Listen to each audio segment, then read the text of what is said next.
Good evening, everyone. Thank you so much for joining me in this 11th session of our series on Bhagavad Gita. और आज के session में हम 13वां अध्याय explore करने जा रहे हैं. Will be exploring the 13th chapter of Bhagavad Gita and we will be starting with the question that which we ended the previous session. हमने पिछला सेशन जिस सवाल से एंड किया था उसी सवाल को लेके हम इस सेशन को शुरू करेंगे. और यही खासियत है इस भगवद गीता की. This is that this is this wonderful aspect of Bhagavad Gita that if you are rightly understanding and comprehending the chapter, that chapter will lead you to certain questions, and those very questions you will be surprised that Arjuna will ask Krishna in the next chapter, and your questions will lead to the next chapter. आप अगर किसी अध्याय को अच्छे से पढ़ रहे हैं तो उस अध्याय के अंत में आपको कुछ सवाल आएंगे और आप बहुत ज़्यादा सरप्राइज हो जाओगे कि अर्जुन भी वही सवाल, आपके मन के सवाल कृष्ण को अगले ही अध्याय में पूछ रहे हैं और कृष्ण उसके ऊपर जवाब दे रहे हैं. तो आपके सवालों को जवाब देते देते ही कृष्ण आगे जा रहे हैं. आप ही तो अर्जुन हैं इस भगवद गीता के एक्सप्लोरेशन में और कृष्ण हमें एज अर्जुन जवाब दे रहे हैं. राइट, सो लेट्स सी कि पिछले अध्याय में हमें क्या सवाल पूछा गया था. Dinesh had asked us this very apt and important question that how should we figure out the purpose of a life. And Ketaki ने कुछ सेशंस पहले भी हमें एक सवाल पूछा था कि why should I even have a purpose in my life. मेरे लाइफ में पर्पस होना भी क्यों चाहिए. Because and she aptly kind of answered as well that she has enough and more priorities in her life.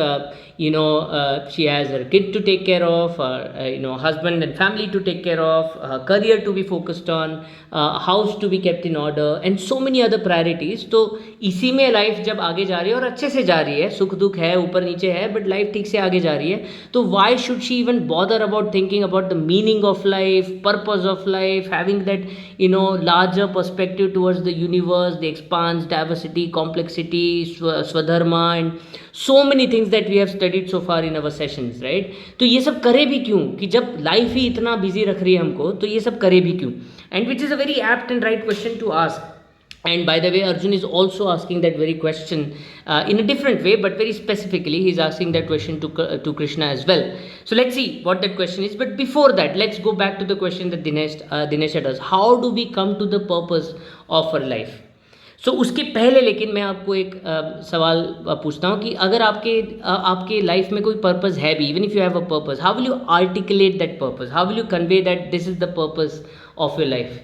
You will in some way or other convey that I want to do that, isn't it? I mean, if you have a purpose, how would you convey that this is my purpose? You will say I want to do that. That is the purpose, right? Want to is your desire to achieve that purpose. Do is the action you have in mind when you say that I want to do that to do that.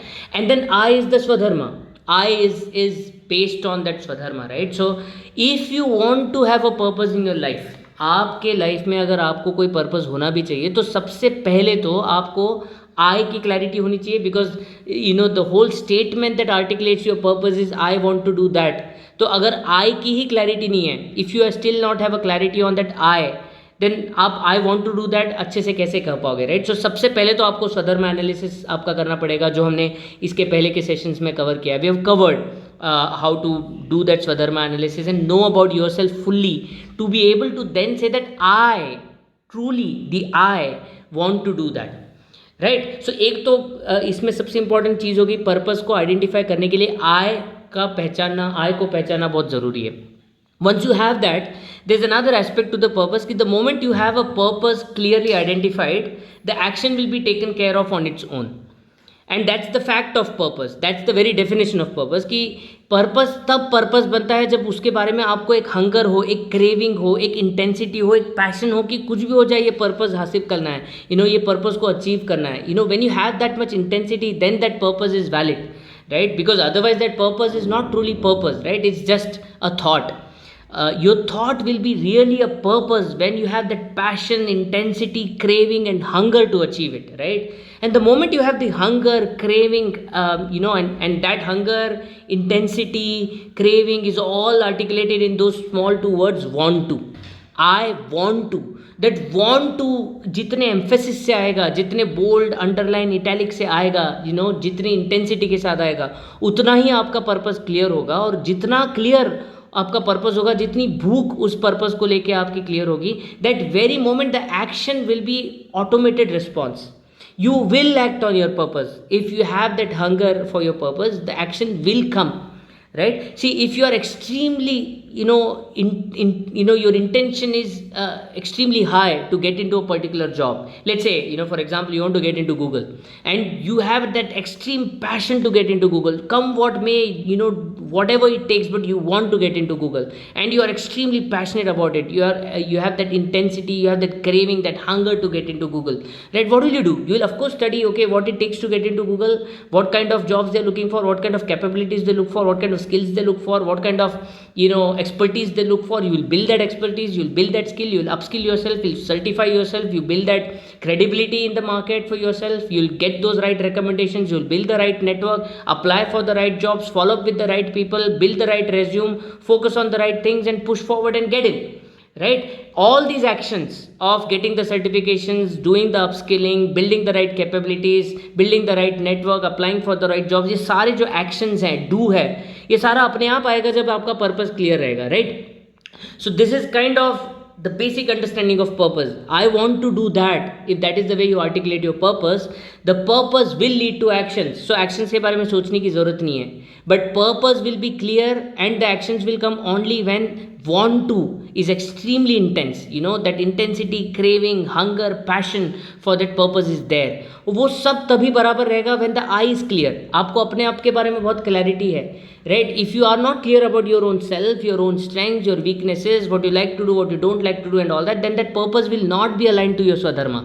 And if it is not aligned to your Swadharma, the actions will not come, the motivation will not come, the capabilities will not align. No matter how much efforts you put, you will never feel yourself moving into the right direction, because your purpose is probably not rightly aligned, right? Why is it not rightly aligned? And if you contemplate, you will realize that वो purpose आपने identify इसलिए किया है, इसलिए नहीं कि आप चाहते हैं, इसलिए because somebody else wants it, because you want to emulate somebody else, because you feel that society will respect you if you want to achieve that. You have lots of other reasons to align yourself with that purpose rather than because of your own Swadharma, right? So the I is extremely critical as well. But ये सारी ही चीज़ें करके भी अगर आप कह रहे हैं कि मेरे लाइफ में पर्पज़ ही नहीं है, तो इसका मतलब क्या होगा? what it would be, right? इसका बहुत ही सिंपल सा आंसर है मैस्लोज हायरार्की, या हमारे वैदिक स्क्रिप्चर के अनुसार 4 पुरुषार्थों के धाम, 4 धाम जिसे कहते हैं. एक्चुअल 4 धाम यात्रा जो है, वो 4 धाम यात्रा किसी 4 4 मंदिरों को या 4 जगहों को विजिट करके पूरी नहीं होती है. 4 धाम तब पूरे होते हैं जब ये 4 stages of your life are taken care of, right? And we'll get to that, but let's first focus on this very management concept of Maslow's hierarchy. Maslow's hierarchy क्या कहता है? Maslow's hierarchy हमें ये कहता है कि for any individual there is a sense of progression for purpose definition as well. Purpose ऐसे ही नहीं आ जाता कि आज उठ के मैं कह दूं कि मुझे परमात्मा में विलीन होना है, या मुझे ब्रह्मन के साथ अलाइन होना है, या I have to realize myself. ऐसे एक दिन में अचानक से आप बोलो ये मेरा पर्पस है, that will not be meaningful, that will not be truly the purpose for you, right? You can't just read Bhagavad Gita or hear some spiritual leader talk or possibly hear somebody else talk and say कि now my purpose is to align myself with the supreme consciousness, right? It will come to you, the self actualization will come to you. And how will you reach there? सबसे पहले तो आपके physiological needs जो हैं वो आपको पूरे करने पड़ेंगे. आपकी भूख, आपका शेल्टर, आपका प्रोटेक्शन, आपकी निद्रा, आपकी sleep, clothing, reproduction, all that, all your basic instincts, basic desires have to be first fulfilled. The moment these basic needs are fulfilled, अगर यही पूरे नहीं हो रहे हैं तो आप तो बाकी कुछ सोच ही नहीं सकते, right? The moment these basic needs are realized, then you possibly will look for something bigger and better, which will be then employment, resources, health, property, all that. Once these are fulfilled, then you will look for love, companionship, respect in the society, sense of connection and community, and belonging. Then you will look for respect, self-esteem, status, recognition, strength, freedom, and all that. Esteem basically, and then will come the self-actualization. So it's a progression. Let me give an example on that. आजकल आपको ये शायद पता भी होगा, right? Lot of times when we interview some people, freshers especially, or lower management, mid management folks, we typically ask them, where do you see yourself 3 years down the line? Where do you see yourself 5 years down the line? What is your ambition? What do you want to do? What do you want to achieve in your life, right? All these questions, why are these questions asked? Just to figure out if the individual is rightly aligned to the priorities in his or her life. Is he or she mature enough to know at that particular point of time what is it that he or she is looking for truly? And if I get the right answer as a hiring manager, I will then look for the alignment to his or her aspirations with what I can offer in my company, in my organization. Because एक बार वो alignment हो जाए, then I know that the individual will be happy, I will be happy, and both of us will deliver for the organization as a team.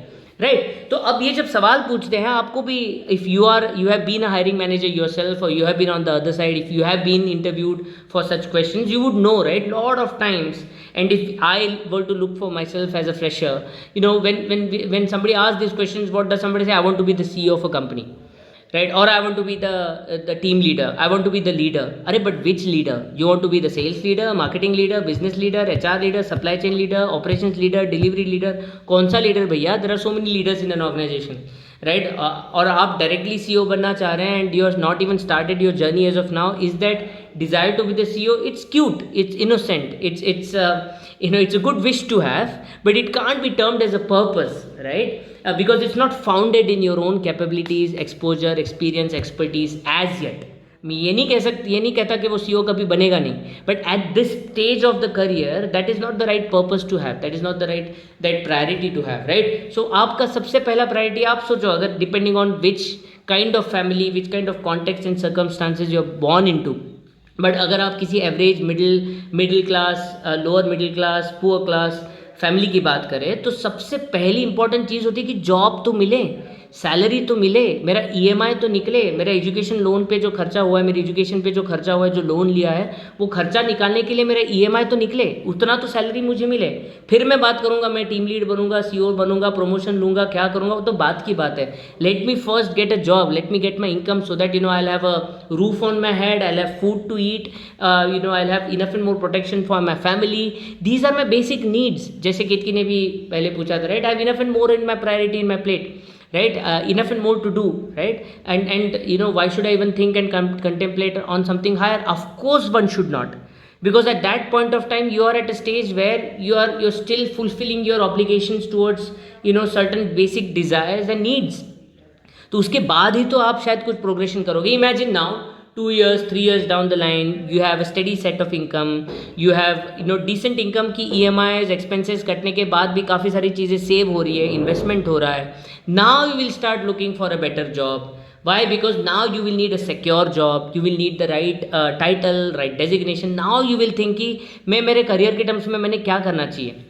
Imagine you are just about to graduate from a college, and then somebody saying कि तुझे किस तरह का job चाहिए, and he saying कि मुझे इसी location में जॉब चाहिए, मुझे इतना ही सैलरी का जॉब चाहिए, मुझे ये टाइटल के साथ जॉब चाहिए, मुझे इसी कंपनी में काम करना है, and you still have so many EMIs to pay for, so many expenses to cover, so many obligations to fulfill.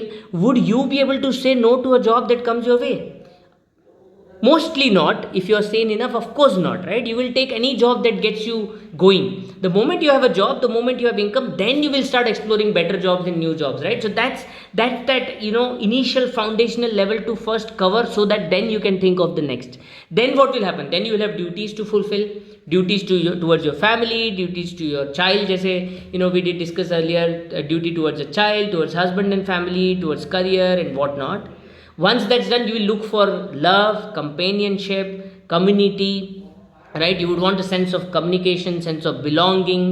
Once that is also covered, then you would want a sense of esteem. आपने अब तक life में कुछ time बिताया होगा, कुछ achieve किया होगा, and you would want to now be known for that you have had a sense of achievement, you have had a sense of having done something, achieved something, right? And you would want people to recognize you for that. So you would need recognition, you would need respect, you would need freedom, autonomy. And इसके बाद time आएगा आपका self actualisation का, isn't it? क्योंकि जब आप फिर finally आप अपने आप को फिर देखें और बोले कि now let me see what best I can do for my self. isn't it? If I have to give my own simple example here, when I started, I of course had my own journey of being a developer in TCS, then a product manager at Oracle, then a consultant at IBM. I always wanted to do something of my own, right? I had very strong views about the values I ascribe to, what my bosses should do, what an organization should do. I was always learning, अपने आप को improve कर रहा था, exposure को बढ़ा रहा था, expertise को बढ़ा रहा था, but I had no strength or no capacity to start up on my own, because I had my EMIs to give, I had my house to construct or build, I had my own personal obligations to fulfill, my duties to deliver on, and so on. And now after 16 years of having been in this profession, having pretty much been thankfully EMI free, no loans, no debts, enough savings. Now I am at a stage where I can start up a company on my own, and over the last 6 months I have done that. अब मेरी खुद की एक agency है, consultancy है, और मैं देख रहा हूँ ये शायद सक्सेस हो, फेलियर हो, I don't mind, because fail हुआ तो I go back to a job, but I can take that risk now. मैं अब ये रिस्क ले पा रहा हूँ because now I have fulfilled certain obligations, certain priorities, that now those are not my pain areas anymore, those are not my focus areas anymore, and therefore now I can think of myself and say कि hey Ashutosh, let's see what best I can do for myself. मेरे capabilities को सबसे ज़्यादा अच्छी तरीके से मैं explore कैसे कर सकता हूँ, and that is when now I have reached that stage of self actualization, at least from a perspective of my career. Isn't it? यही एक जर्नी है, इसी जर्नी से गुजर के ही हमें अपना पर्पस मिलता है, because at any point of time if you are very clear about where you stand, अपने आप को आपने अच्छे से इवेल्युएट किया है, अपने प्रायोरिटीज़ को, अपने चैलेंजेस को अच्छे से इवेल्युएट किया है, तो आपके दिमाग में कुछ फोकस एरियाज होंगे ही होंगे, and that is actually your purpose at that point of time. See for a child, if you were to ask कि आपके लाइफ में पर्पस क्या है, तो वो तो वही बोलेगा मुझे खेलना है, मुझे क्रिकेट में क्लास में मुझे इस पर्टिकुलर ग्रुप में फर्स्ट आना है, मुझे गाने के कंपटीशन में फर्स्ट आना है. That's their purpose, that's all that they want to do at that point of time. They have no other clue about the career, profession, life, what not, right? And at that time if you were to tell them no, you have to have a purpose in your life, you have to know whether you're going to be a neural scientist or a medical doctor or whatever, right? You can't ask those children that at that point of time in their life. That is all their priority, and you should leave it to that. Let the life have its own journey, and let the life progress. The purpose will come to you. You won't have to chase the purpose will come to you. But to achieve that purpose, you have to have a sense of detachment to your body and mind, and you have to have a sense of alignment to the Brahman, or something that gets you this awareness of your own existence. And we'll come to that, we'll park it for now, ये thought को, because अगले sessions, अगले slides में this is exactly what we are going to cover. But so far so good. Are you able to relate that why the life moves through a progression, and hence rather than asking what higher purpose should I have, it should be about what is the next purpose that I should take for myself to be the best version of myself in the current scenario, current situation. What is it that will maximize my potential in the current situation? That is your purpose, essentially, as simply as that, right? If it is at the lowest level, then it is about fulfilling your desires. If it is the next, it is fulfilling certain duties. If it is next, then it is possibly looking for love, companionship, whatnot, and then respect, and then it will progress eventually. यही चीज़ जो Maslow's hierarchy है, the management concept that we all learn in our MBAs and we apply in our organizations and whatnot, यही चीज़ जो है, यही चीज़ हमारे वैदिक scriptures में 4 धाम पुरुषार्थ के टर्म्स में हमें दिखाई गई है. क्या है ये पुरुषार्थ? ये है धर्म, अर्थ, काम, मोक्ष, लेकिन इनका भी एक प्रोग्रेशन है. The progression is exactly similar to our Maslow's hierarchy, which is at the core, at the start, all of us individuals are kamarthi. Kamarthi matlab we are looking to fulfill our काम, our desires. There are certain basic desires that we have to fulfill. Only when these desires are fulfilled can we actually be equipped to manage duty and responsibility. वो कहते हैं ना कि किसी और की responsibility लेने के पहले मैंने अपने आप की तो रिस्पॉन्सिबिलिटी क्लियर करनी चाहिए. वो even in the flight, the instructions that are given is that in case of a eventuality और an emergency, first wear your own oxygen mask and then help others to wear theirs. पहले अपने आप को तो पहले काबिल बनाना पड़ेगा, capable बनाना पड़ेगा, अपने इंडिविजुअल डिज़ायर्स को तो पहले मीट करना पड़ेगा, और वो भी रैंडम डिज़ायर्स नहीं, basic desires, the basic foundational desires. अगर वही फुलफिल नहीं हो रहे तो आप ड्यूटी क्या ही करोगे, right? There are certain people who are born on the streets for example. जब उनका आज का खाने का ही क्लैरिटी नहीं है, what is it that they going to get to eat in the night, And then if you say that you have to be a dutiful citizen, can they even listen to you? Would they even listen to you? उनका तो basic खाने का ही काम अब तक पूरा नहीं हो रहा. How can they, even think of being a better citizen? They won't, they can't, So kamarthi is the basic step. Then you will be the dharmarthi. Then you will have a sense of duty and responsibility and duties and obligations to fulfill. When you have those duties and obligations being fulfilled, now that you have taken enough and more control on the duties, on the responsibilities and the obligations that you have, and ये भी कहाँ से आए आपको? They are not in your control. They have been given to you. How they have been given to you? By your birth. आप किस situation में, context में, कॉन्सिक्वेंसेज में पैदा हुए हैं, वहाँ से आपको कुछ इनहेरेंट ड्यूटीज, रेस्पॉन्सिबिलिटीज, ऑब्लिगेशंस मिलेंगे जो आपको फुलफिल करने पड़ेंगे, right? It's not in your control, you are rather bound and constrained by these duties, responsibilities and obligations and so on, right?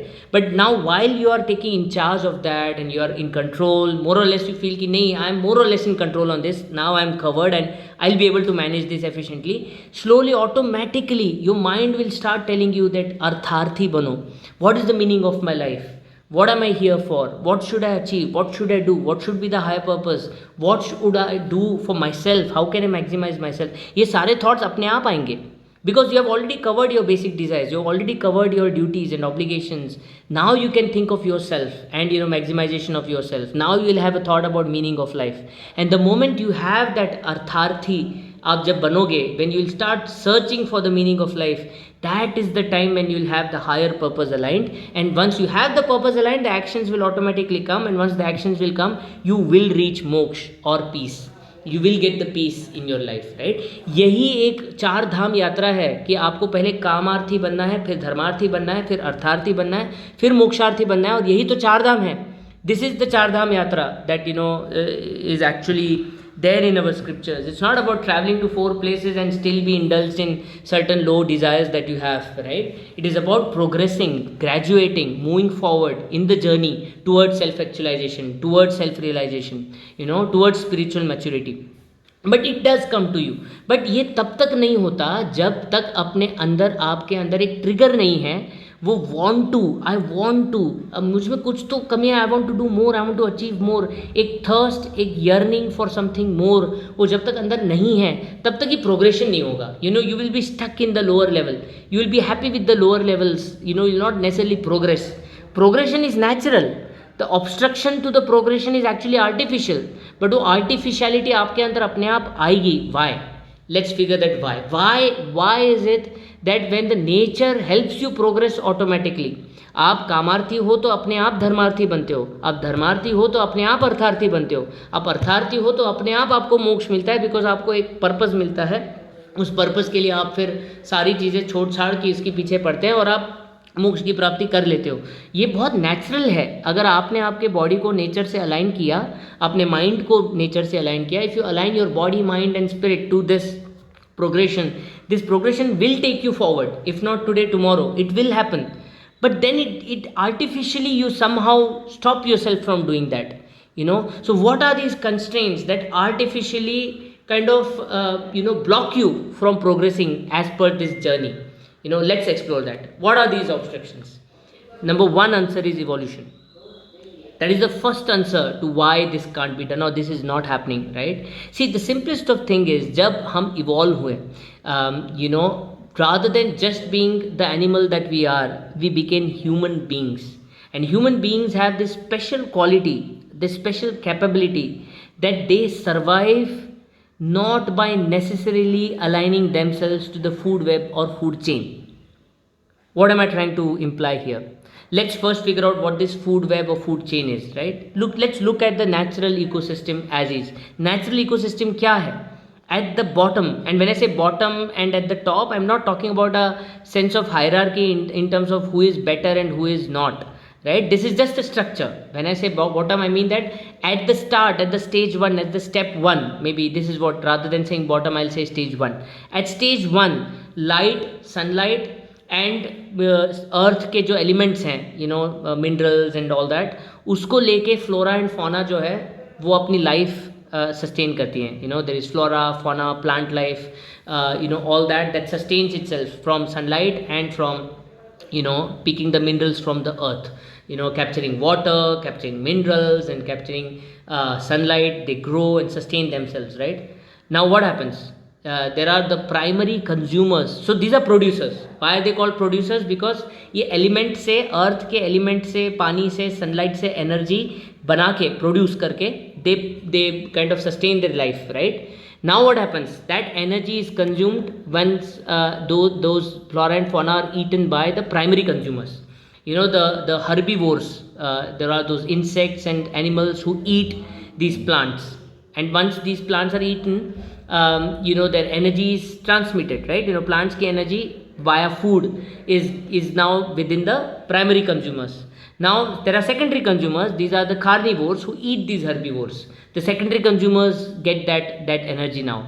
Now there are tertiary consumers, the carnivores who eat these carnivores, right? And the food chain goes on top, and at the topmost layer would be the apex predators, like for example lions.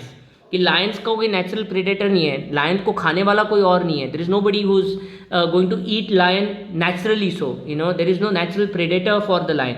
Lion is pretty much at the top of the food chain in the jungle, for example, right? But lion has competitors. There are hyenas, there are cheetahs who compete for the same food that the lion looks for, the lionesses look for as well, isn't it?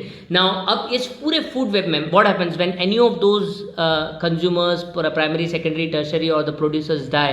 What happens? There are decomposers, the bacterias, the microorganisms who kind of decompose that body. And they kind of convert that body back into the natural elements, and these natural elements again are picked up by the producers via light and water, and then they are converted into energy, and the cycle repeats. यही repetition of जो cycle है, ये repetition of cycle में humans were also part of that. We human beings were a part of this food chain when we were foragers, when we were forest wanderers, when we were hunting for food because we wanted to eat, we wanted to survive, right? We were not hunting for fun. We were hunting for food, right? We learned how to produce food, how to we picked up on agriculture, how to farm. We learned that, and we kind of did all of it for survival. It wasn't for necessarily money or stocking money into our bank accounts. We did it for survival, right? So therefore we were also part of this food chain, and we were pretty much at the top, surely, yes. Maybe not at the top because lions were our predators, and the cycle still continued. ये value chain continue हो रही थी, but something happened 70,000 years back when the cognitive evolution started. हमारा brain का जो makeup है वो change हुआ. At the core of our human brain is still the reptilian brain, which is called basal ganglia, which still controls the instincts and desires. We still have this basal ganglia which controls fear, anxiety, need for sex, community, belonging, all of that, right? The basic instincts: ahar, nidra, bhaya, maithunam, food, sleep, fear, and sex. These basic instincts are still within us, and by the way, these basic instincts come to us at the cheapest cost. What do I mean by cheapest cost? Our basic tendency is to use these instincts. हम कभी भी कोई decision लेते हैं, we still are triggered by these instincts. इसीलिए when the insurance company comes and tells you that if you have an accident and if you don't have an insurance, you suddenly won't have money for your treatment, and then out of fear you say, hey, please take my money, take my premium, give me insurance, right? This still happens, and that decision is taken out of fear. It is not necessarily out of an intellectual thought, not necessarily. Again, I'm underlining that, but more or less there are these instincts that still play. They are still pretty much in us, right? Our desire to protect, be jealous, have a sense of control, be suddenly competing when there is another alpha coming into the room and trying to equal us in some way, and we feeling that sense of competition that, hey, I'll try and put him or her down now, right? All of this is coming in from that earlier basal ganglia, or the earlier brain that we had at that point of time, right? But uske ऊपर अभी एक layer आया limbic system का, which controls emotions of trying to be having seeking love, seeking community, having to belong somewhere, right? All of that, and which is still there in some animals as well. It's not like unique to the human beings. Now on top of it, there is this huge neocortex, which is, the complexity of it, the way it is very unique to the human beings. ये सिर्फ हमारे इसमें है कि which is metaphorical, which gives this ability to have virtual constructs like money, कि जहाँ पे एक money is nothing but a paper, right? It's just a unique paper. But the moment we have this capability of metaphorical intellectual capability, what we are doing, we have created something like money through which we run economies.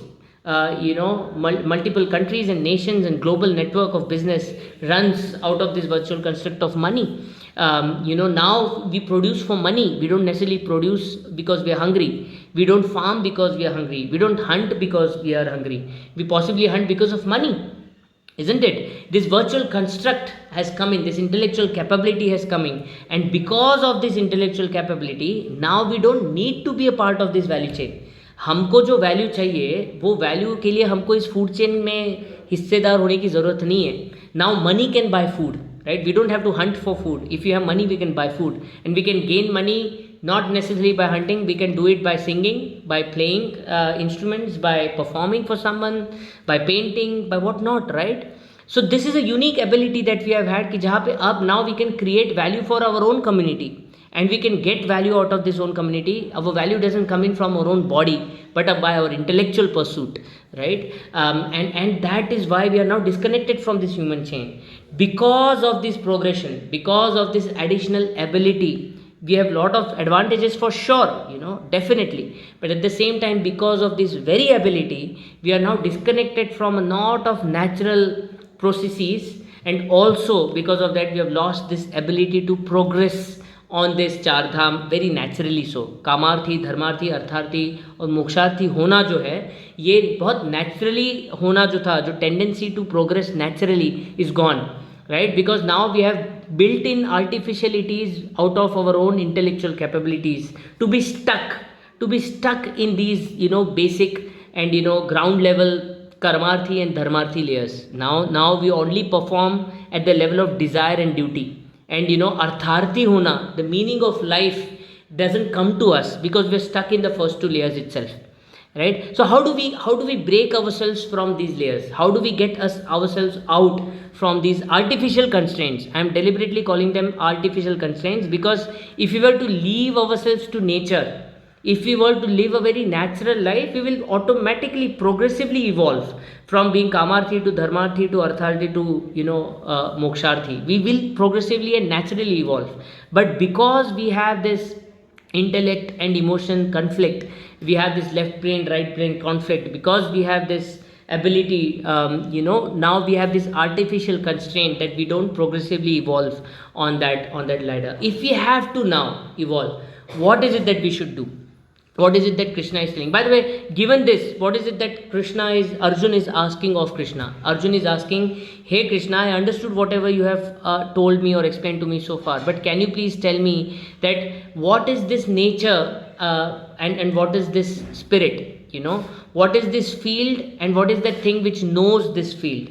क्षेत्र क्या है और क्षेत्रज्ञ क्या है? Can you please tell me and elaborate on that? Because I feel that is what will help me get out of this constraint, get out of this artificial constraint of being able to naturally progress and evolve towards my spiritual progression, right? तो ये artificial constraint कहाँ पे आती है और कृष्णा इसका answer क्या दे रहे हैं? Krishna is answering that the prakriti is said to be the cause of agency to the body and sense organs, and the self is said to be the cause of experiencing pleasure and pain.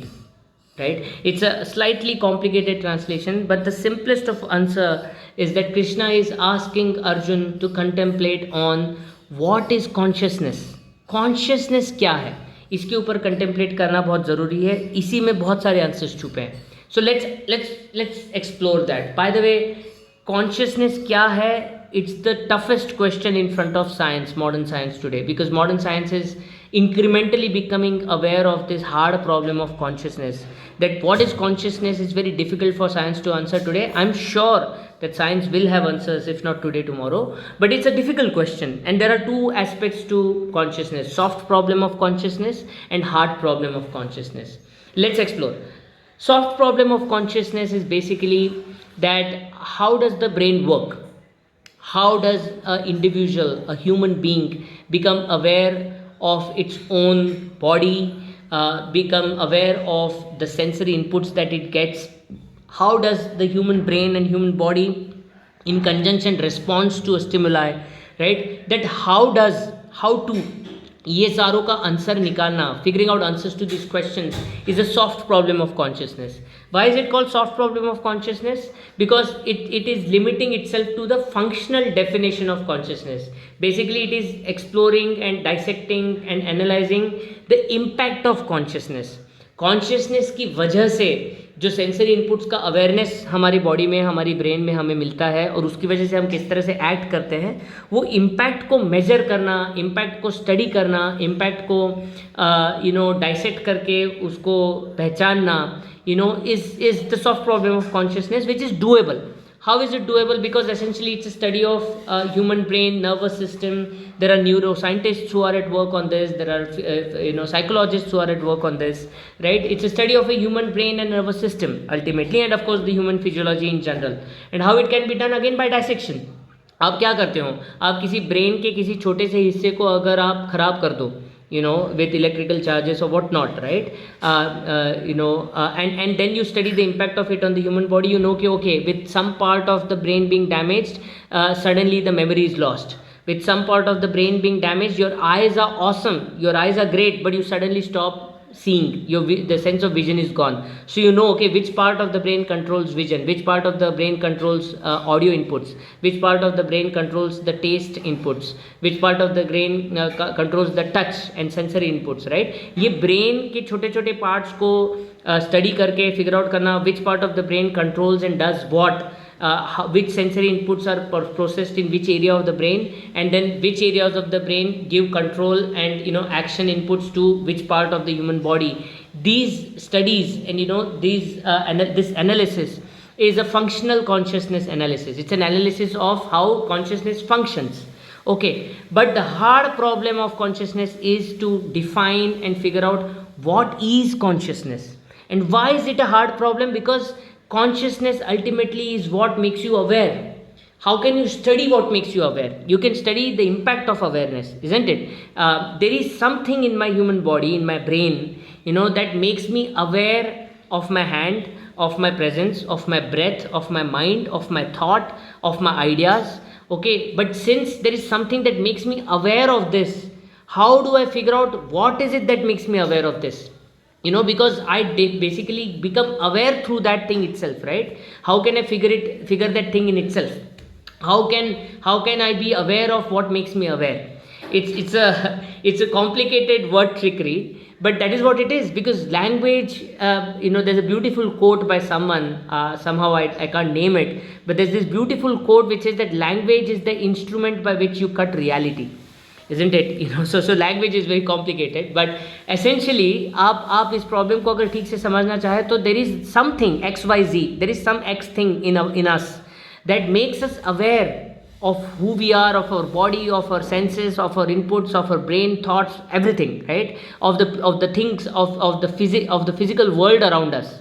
There is something that makes us aware. How do we study what makes us aware?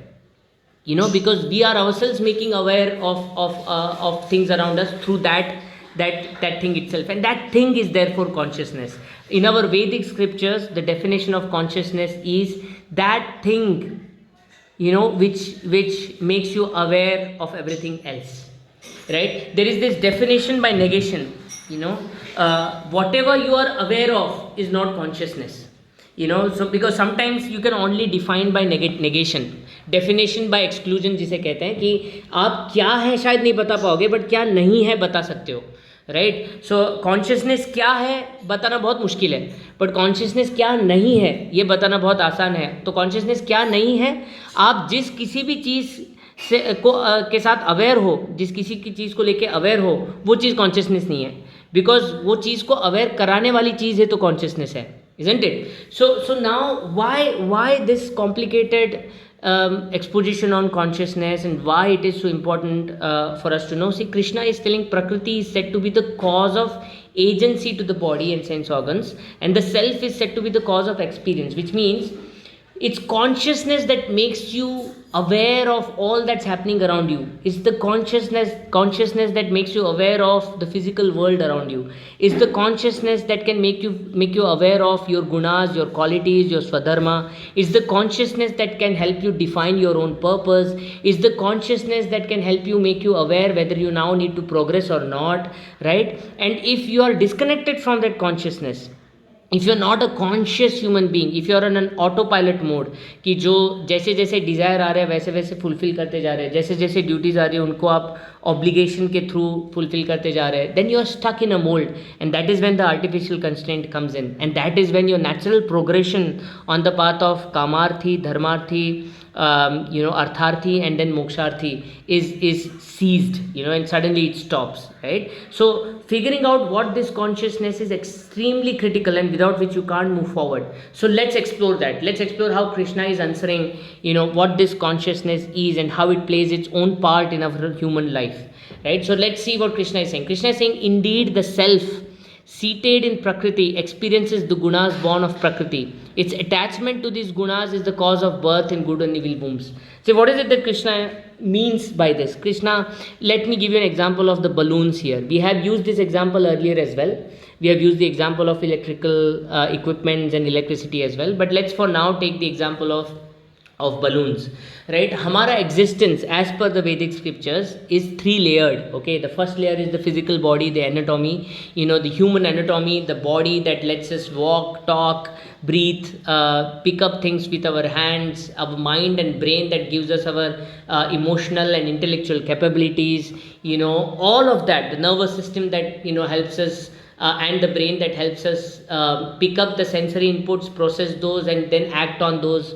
All of that, the entire capability that our human body gets us, that's the deha, or that's the body, right? And in the example of the balloon, the elasticity of the balloon comes in from the balloon itself, right? It comes in from the material of the balloon. How big the balloon can be inflated, that comes in again from the balloon itself. What color the balloon will be, again that comes in from the balloon itself, right? But what makes the balloon bounce?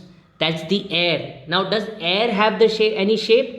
Is air having a particular volume? Is air having any particular weight? Is air having any particular weight in the context of the balloon? Okay, as air does have weight, there is sense of atmospheric pressure and all that, but I'm talking purely in context of balloon, right? Does air have any specific shape or bounce, any stretch, any color? Air has nothing.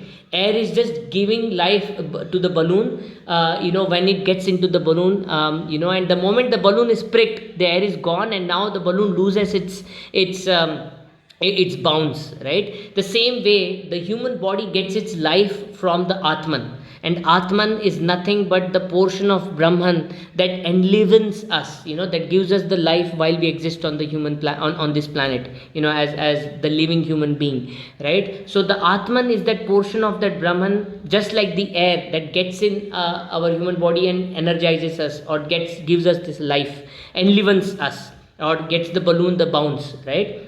The qualities of the human body, the anger, the jealousy, the sattva gun, the rajogun, the tamas gun, how tall we will be, how fair we'll be, how strong we'll be, all of it are the qualities of the human body, and that we get it from the evolutionary memory, from the genes, from our father, mother, grandparents and all that, through the evolution, whatever we have got, we'll get it from the genes, and that's the quality of the human body. The Atman has no quality.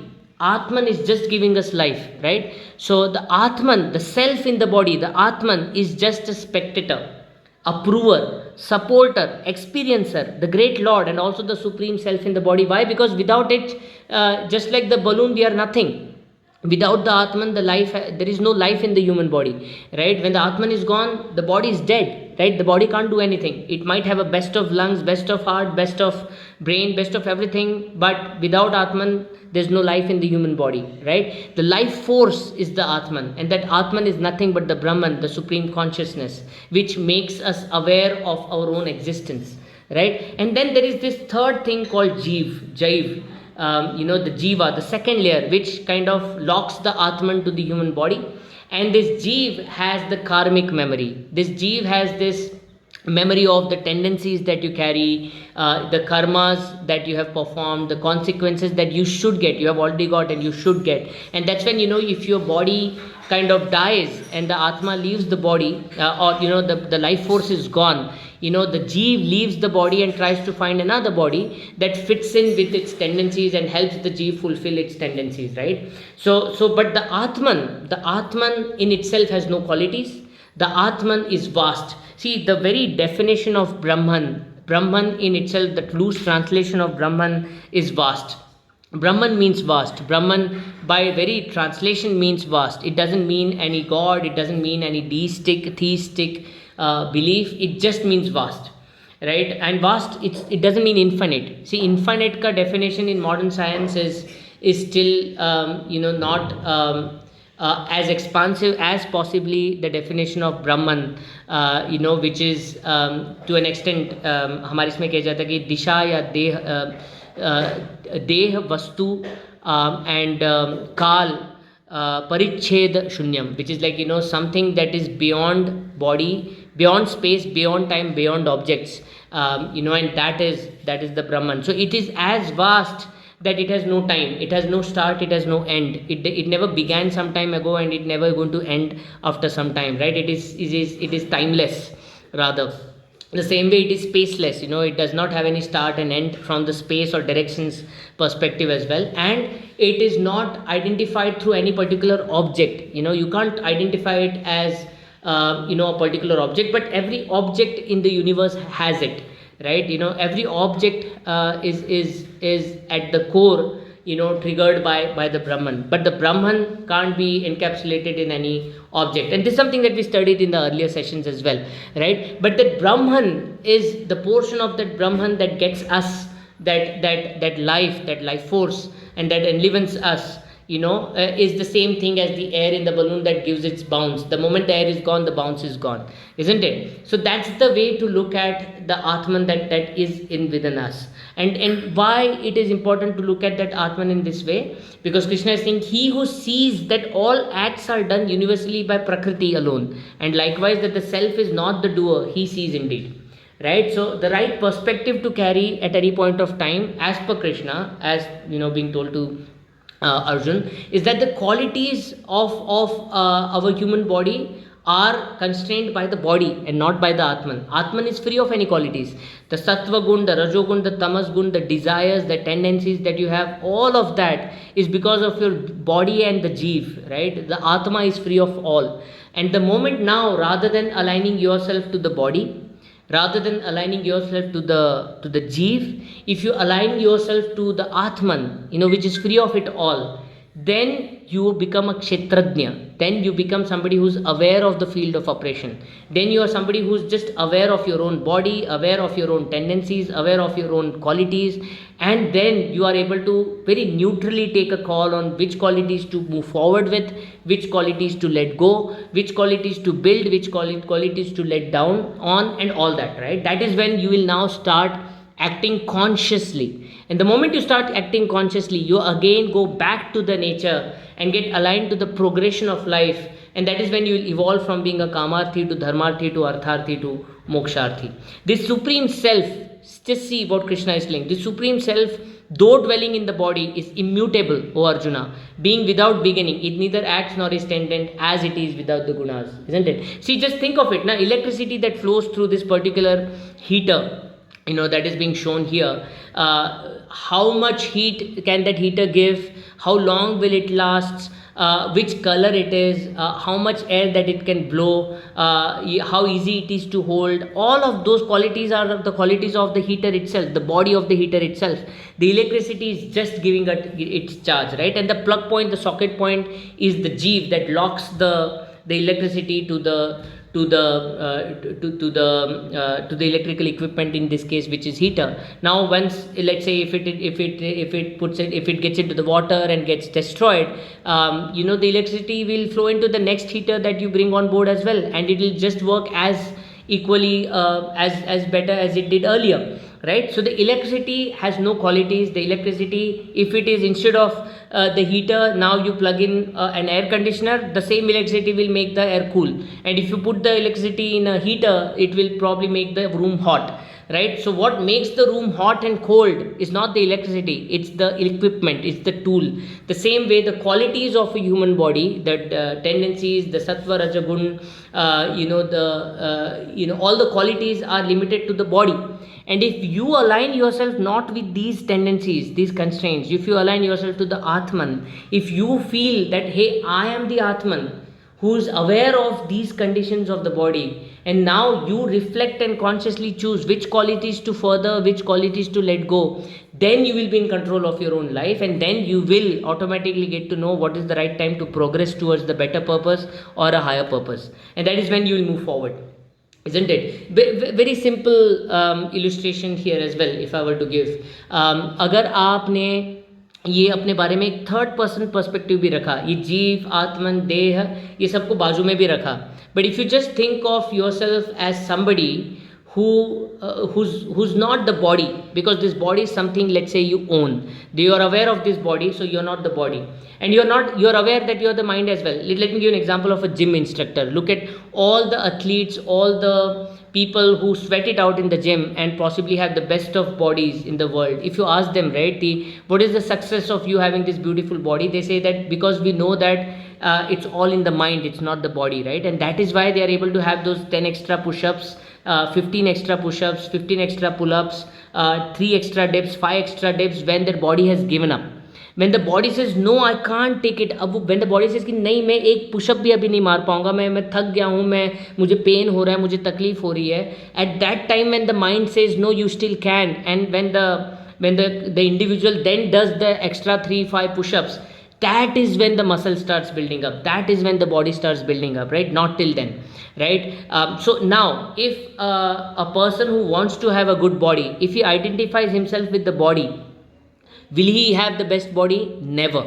Why? Because when the body says I want to eat desserts and cakes and chocolates and whatnot, the individual will give in. When the body says that now I can't take up 2 more push-ups, the individual will give in. The moment the individual says no, I am the mind, my mind will control the body will not control the mind, and my mind will instruct the body to make happen those 2 extra push-ups or 5 extra push-ups.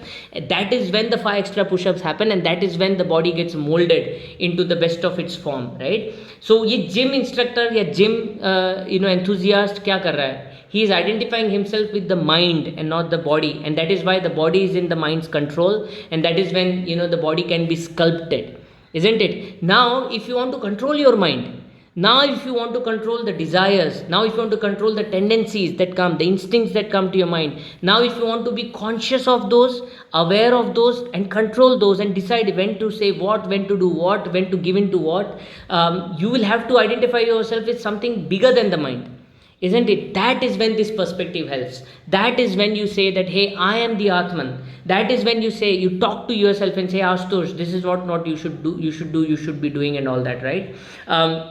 See, it gives a world, it makes a world of a difference. जैसे there's this beautiful story between a sage and his disciple, that the disciple comes to the sage and tells the sage that, oh Guru, divine Guru, I am extremely unhappy and I don't know what to do about it, right? And then the Guru asks the disciple, hey, tell me, are you unhappy or are you aware that you are unhappy? What is it? इन दोनों में से क्या है? Are you unhappy or are you aware that you are unhappy? The disciple doesn't understand, and then the Guru explains the disciple about all this body and jeev and atma and all that, and he says that who do you associate yourself to? Who do you feel you are? You are the body, you are the mind which is feeling that unhappiness, or you are the Atman which actually has nothing, which is just aware of this mind and body. And if you are that Atman which is just aware of this mind and body, then are you unhappy or are you aware that you are unhappy? And the disciple suddenly gets that, and he says that, yes Guru, I am not unhappy, I am aware that I am unhappy. Then the Guru says that, okay, now that you are unaware that you are aware that you are unhappy, okay, now why do you feel you are unhappy, and then what you should do about it. And then the disciple says, yes, I am unhappy because I lost something, and then now I realize that I am just aware of this, and now that I am aware of this, I know that it is because whatever happened is not in my control, and I should not actually give in to this thought or even this thing, and this is the action that I should do to now get out of this, right? And the Guru says, good, now we have found the way out. And now the disciple says, oh Guru, thank you so much, now I am happy. And again the sage kind of stops the disciple and says, hey, corrects the disciple and says that, hey, are you happy or are you aware that you are happy? What is the right thing? And then the disciple says, yes Guru, I agree, I am not happy, I am actually aware that I am happy, right? See, this difference between I am happy and I am aware that I am happy, I'm unhappy and I am aware that I am happy, makes the difference happen, right? See, I am aware that my body cannot take the 2 more push-ups, versus I can't take these push-ups now. That makes the world of a difference, right? The moment you say I cannot go for another 5 push-ups, I'm done, I can't do it. The moment I say that I'm aware that my body can't take 5 more push-ups, but let me push forward, my mind is asking me to do so, let me push up and maybe have 5-4 more, that is when you will be able to have 5-4 more, right? So it's you being aware of versus you being that, that is the difference which Krishna is very distinctly and clearly asking Arjun to focus on, because once you have that, that is the time when you start introspecting, that is the time when you start having a conscious life, you start living consciously, you start living in a way where you look at yourself in a third perspective manner, and possibly at the end of the day, whenever you get time, you start thinking, hey Ashutosh, did you did the right thing, should you not have done that, should you not have done this, should you do this, should you not do this, all of that, the introspection comes in. The moment you do introspection, the moment you are conscious about your own existence, the moment you are aware of what you are and you are not doing, that is the time when you slowly and or naturally start progressing in the journey of progression, which is here kamarthi, dharmarthi, artharthi, moksharthi, and the purpose will come to you. You won't have to chase the purpose will come to you at the right time. You will know that, hey, when you are through with that phase, now you are going to the next phase, and then what should be your next purpose, then what should be your next purpose, and slowly we evolve towards the moksha, towards the peace, right? So the evolution will happen, but for that, all that you have to do is be aware of who you are rather than being who you are, right? That makes the world of a difference. Lot of the time people say that, hey, I am somebody who's extremely quick tempered. Now I am aware that I am quick tempered and I am quick tempered. What do you think will make a difference? I am aware that I am quick tempered, because the moment you say I am aware that I am quick tempered, now you have the control and the remote control to say that I should not be quick tempered. The moment say I am quick tempered, that's it, you are quick tempered. What more can you do about it, right? I know it's linguistics, I know it's language, but please understand the thought behind it. It's not just language, it's the way of looking at it. It's the perspective that's the key here, right? And that's the perspective, that's the focus of the 13th chapter, right? Now, till the time you evolve to the higher purpose, what can you do?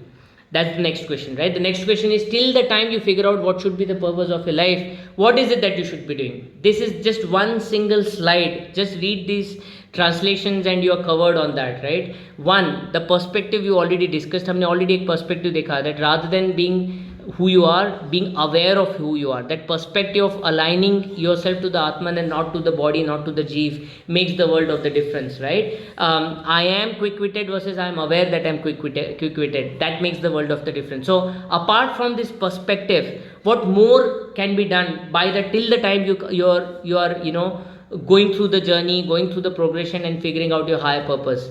These are the basic things that you should do, and this is what Krishna is advising to Arjuna. Krishna is saying modesty, absence of ostentation, non-injury, that is non-violence, patience, sincerity, service of the preceptor, purity, firmness, self-restraint, absence of desire with regards to sense objects. See, just read these translations. All of it is on the screen. Just pause the screen, read through, and it's all self-explanatory. I don't need to even explain further because we have discussed all of this at length in the earlier sessions, and that's all one can do till the time the purpose comes to you. The purpose will come to you, as I said, if you have the right perception. But till then, all you have to do is do this. Because see, each of these things, if you explore, you can link to the earlier sessions. Modesty. The moment you are modest, what happens? You are never happy with where you are, because you are not really carried. You have not blown your success to a much larger extent. You are clear about where you stand. For example, if you're first in the class, if you're modest, you will know that, hey, I'm first in the class, but I'm not first in the school, I'm not first in the area, I'm not first in the region, I'm not first in the state. So there are miles to go even now, right? The moment you're modest, you have a journey to progress, and hence the progression will happen. The moment you're immodest, you're saying, hey, I'm the first in the class, what's more to do, what's more to achieve, right? The growth is already stunted, isn't it? The absence of ostentation. The moment you are not focused on ostentation, that very moment you're focused on the core. That very moment you don't give in to the frills, but rather the core and what's needed and what's necessary, isn't it? The moment you're patient, you are more focused on the work rather than the outcome. You're not anxious. You're focused on how best you can do at that given point of time. So all of these things, the more you deep dive, you'll realize you have to just link into the earlier sessions and you'll know, right? Just take a pause on the screen. Just pause the screen for now, read whatever is written, and it's very, very clear that these qualities, and again, you might not be born with these qualities. Your body is born with certain qualities. We have already discussed this in the past as well, right? But you're not your body. You're something beyond the body. You're something which has no qualities. You're something that gives life to your body. And if you are that something, that means that you can transform your body. You can transform your mind. That means you can build new qualities. You can transform new qualities. You can actually let go of certain qualities and add in new as well, right? So just focusing on these specific qualities, trying to imbibe these in your life, in your way of work, in your way of living, while the purpose comes to you, and having that perspective of you aligning to the Atman rather than to the body, rather than to the Jeev, will help you progress in this fashion from being a Kamarthi to Dharmarthi to Artharthi to Moksharthi. And that's the sum up of the 13th chapter. That's all for now. Any questions, any queries, please drop in comments on the comment section, or feel free to mail me on karandikar.ashutosh@gmail.com or WhatsApp me on 9591387838. I'll be happy to respond. And thank you so much for being with me on these sessions. Thank you. Take care and be safe. Bye.